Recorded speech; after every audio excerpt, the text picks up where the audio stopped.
আসসালামু আলাইকুম ভিউয়ার্স, আল্লাহর অশেষ রহমতে আলহামদুলিল্লাহ সবাই ভালো আছেন। ভিউয়ার্স দেখেন, খুবই গুরুত্বপূর্ণ একটি বিষয়, উজবেকিস্তান ভিসা সম্পর্কে কিছু গুরুত্বপূর্ণ তথ্য নিয়ে আজকে আপনাদের সামনে উপস্থিত হয়েছি। যারা এই ভিডিওটা দেখবেন প্রথম থেকে শেষ পর্যন্ত দেখার অনুরোধ রইল। ভিউয়ার্স দেখেন, উজবেকিস্তান ভিসা আমাদের বাংলাদেশ থেকে হচ্ছে কিনা বা বিগত দিনে হয়েছে কিনা সে বিষয়ে কিন্তু অনেকে প্রশ্ন করতেছেন, বা কি কি কাজের ধরন রয়েছে বা প্রসেসিং সময় কতটুকু সে বিষয় নিয়ে কিন্তু অনেকেরই প্রশ্ন রয়েছে। তো তারই ধারাবাহিকতায় আজকের এই ভিডিওটি। ভিউয়ার্স দেখেন, প্রথমে বলে রাখি, যারা বাংলাদেশ থেকে যেতে চাচ্ছেন কি ধরনের ডকুমেন্টস প্রয়োজন। উজবেকিস্তান হচ্ছে আমাদের এশিয়ার ভিতরেই একটি দেশ। আর Uzbekistan, Kazakhstan, Kyrgyzstan, Turkmenistan, Afghanistan, মূলত এই দেশগুলো কিন্তু পাশাপাশি দেশ বা একবারে বর্ডারের কাছাকাছি দেশ হিসেবে অবস্থিত রয়েছে। আমরা যারাই যেতে চাচ্ছি, যে ডকুমেন্টস হিসেবে অবশ্যই কিন্তু আপনার পাসপোর্টের পর্যাপ্ত পরিমাণ মেয়াদ থাকতে হবে। অনেকেরই দেখা যায় 1 বছরের কম থাকে বা 1 বছরের একটু হালকা বেশি থাকে। তো সেই হিসাবে যতটুকু একবার পারফেক্ট একটি সময়, যে 2 বছরের উপরে থাকা সবচেয়ে বেশি বাঞ্ছনীয় যে কোনো দেশের ভিসার ক্ষেত্রে। তো যাই হোক, পরবর্তী যে বিষয়টা, আপনার ছবি এবং আপনার পুলিশ ক্লিয়ারেন্স, এগুলো তো অবশ্যই লাগবে। বর্তমানে যে বিষয়টা খুবই গুরুত্বপূর্ণ বা সবারই জানা দরকার, সেটা হচ্ছে যে যদি কোনো কাজের আপনার অভিজ্ঞতা থাকে, বাস্তব কোনো অভিজ্ঞতা থাকে, বিশেষ করে কনস্ট্রাকশন খাতে অভিজ্ঞ সম্পন্ন ব্যক্তির চাহিদা প্রত্যেকটি দেশে রয়েছে। সেই হিসাবে আমাদেরকে কিন্তু সামনে অগ্রসর হতে হবে। দেখেন, উজবেকিস্তান দেশ হচ্ছে এশিয়ার ভিতরে একটি দেশ, এবং সাথে সাথে এই দেশ কিন্তু একটি ডেভেলপ কান্ট্রি, এবং এখানে কিন্তু কনস্ট্রাকশন ভিত্তিক কাজের চাহিদা প্রচুর পরিমাণে রয়েছে। যে সমস্ত কর্মী বাংলাদেশ থেকে বিভিন্ন এজেন্সির মাধ্যমে মাল লোক মারফতে যে যাচ্ছে, তাদের ক্ষেত্রে বর্তমানে সুবর্ণ একটি সুযোগ, বা যেই সমস্ত লোক যাচ্ছে সম্পূর্ণ সবকিছুই কিন্তু অভিজ্ঞতার উপর ভিত্তি করে। আপনার যদি কোনো কাজে এক্সপিরিয়েন্স বা অভিজ্ঞতা থেকে থাকে, তাহলে কিন্তু আপনি উজবেকিস্তান ভিসার জন্য আবেদন করতে পারবেন। কনস্ট্রাকশন ভিত্তিক কাজের ক্ষেত্রে কি ধরনের অভিজ্ঞতা? ওয়েল্ডিং, পাইপ ফিটার বা গ্যাস কাটার বা বিভিন্ন ধরনের যে সমস্ত সেক্টর বাই সেক্টর ভিত্তিক যে সমস্ত কাজ রয়েছে, যে কোনো একটি কাজের উপর যদি আপনার বাস্তব অভিজ্ঞতা থাকে, বাংলাদেশ তথা মিডল ইস্টের বিভিন্ন দেশ থেকে যদি আপনারা কেউ যেতে চান, হয়তো ভিডিওর মাধ্যমে বিভিন্ন প্রশ্ন করতে পারেন, বা দেখার পরে একটা প্রশ্ন আসতেই পারে। তো সেই অনুসারে আমি বলবো, যদি কারো বাস্তব অভিজ্ঞতা থাকে, সেই হিসেবে কিন্তু আপনারা উজবেকিস্তান ভিসার জন্য বর্তমানে যেতে পারবেন। আর এই যে উজবেকিস্তান বর্তমানে কাজের ভিসার ক্ষেত্রে টোটাল যে খরচটা, সেই খরচ অনুযায়ী যেই আপনার প্রথম থেকে শেষ পর্যন্ত টিকিট এবং ম্যান পাওয়ার সহ বিভিন্ন ব্যক্তি বা প্রতারণামূলক চক্র আপনাদের কাছ থেকে বিভিন্ন ধরনের বড় অঙ্কের টাকা হাতিয়ে নেবে শুধুমাত্র স্যালারি ভিত্তিক কাজের উপর নির্ভর করে। কি কারণে এই কথাটা বললাম, সেটা হচ্ছে দেখেন, যে সমস্ত কাজ রয়েছে, ওয়েল্ডিং বলেন বা যে সমস্ত কনস্ট্রাকশন ভিত্তিক যে সমস্ত কাজ, এই সমস্ত কাজের উপর কিন্তু আসলে প্রচুর পরিমাণে ডিমান্ড থাকে। আর এই সমস্ত রিক্সি কাজের মধ্যে বা এই সমস্ত হার্ড ওয়ার্কিং কাজের মধ্যে কিন্তু আপনার প্রচুর পরিমাণে স্যালারি হয়ে থাকে, মানে ভালো অঙ্কের একটি বড় স্যালারি হয়ে থাকে।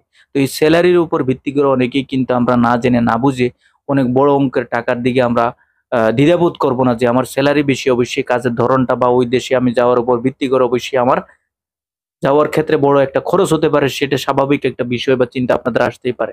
কিন্তু মূলত আপনি খুব স্বল্প টাকার বিনিময়ে উজবেকিস্তানে যেতে পারবেন। আপনার যে মূল খরচটা, সেটা হচ্ছে টোটাল মিলে আপনি 3 থেকে 4 লক্ষ টাকার ভিতরে কিন্তু উজবেকিস্তান ভিসায় আপনি যেতে পারবেন।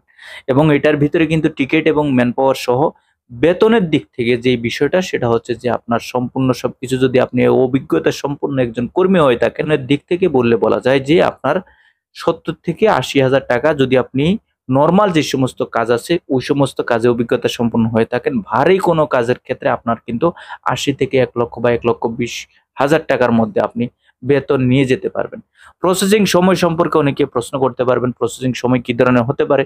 প্রসেসিং সময় যদি আমরা একটু লক্ষ্য করি, তাহলে উজবেকিস্তান ভিসার ক্ষেত্রে আপনার কিন্তু বাংলাদেশ থেকে অন্য কোনো দেশে যাওয়ার প্রয়োজন নেই, মানে আপনার পাসপোর্ট নিয়ে অন্য কোনো দেশে আপনি ভিসার জন্য যাওয়ার প্রয়োজন নেই।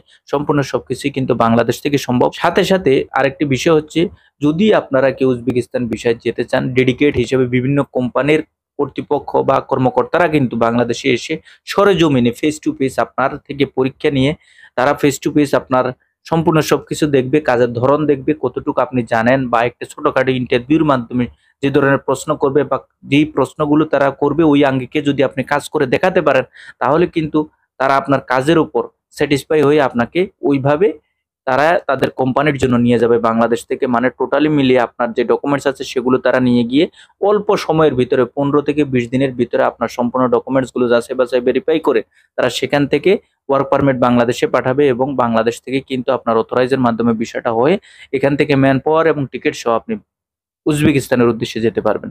মূলত বিষয়টা হচ্ছে এই ধরনের, এবং টোটাল মিলে সম্পূর্ণ যেই সময়টা সেটা হচ্ছে 1 থেকে 1.5 মাস বা 2 মাসের ভিতরে। এভারেজ সম্পূর্ণ সময় কিন্তু আপনার এটার ভিতরে সম্ভব, এবং বাংলাদেশ থেকে আপনি ফ্লাই দিতে পারবেন। এই সমস্ত কাজের ক্ষেত্রে অনেকেই হয়তো প্রশ্ন করবেন যে ভাই আমি তো কোনো কাজ জানি না বা আমার কোনো অভিজ্ঞতা নেই, আমি কিভাবে যাব? বা অনেকে বলবেন যে আসলে যারা কাজ জানেন না বা কিভাবে যাবেন, অবশ্যই ওই ধরনের অল্টারনেটিভ একটি পন্থাও রয়েছে যে আপনাকে কিন্তু কাজের উপর সাধারণ যে বেসিক নলেজ সেই হিসাবে কিন্তু আপনাকে দ্রুত একটি আম কাজে যুক্ত হতে হবে। যেমন ধরেন আপনি যেকোনো একটি কাজের উদ্দেশ্যে যেতে চাচ্ছেন, ওই কাজের উপর আপনার বেসিক যে নলেজটা, ওই কাজের উপর তৎক্ষণাৎ আপনি কিন্তু ১ মাস বা ১৫ দিন বা ২০ দিনের জন্য আপনার যে বেসিক যে কোর্সটা, যেকোনো একটি কাজের সাথে আপনি কি সম্পৃক্ত হয়ে কিন্তু ওই কাজের উপর অভিজ্ঞতা অর্জন করে নিতে হবে। তাহলে কিন্তু খুব সহজেই কিন্তু আপনি যখন ডেডিকেট আসবে বা কোম্পানির মালিক পক্ষ বা কর্মকর্তারা আসবে, সেখানে দেখার পরে আপনি যেন তাদের সামনে এই কাজটা করে দেখাতে পারেন। এই বিষয়টা যেন আপনার জানা থাকে।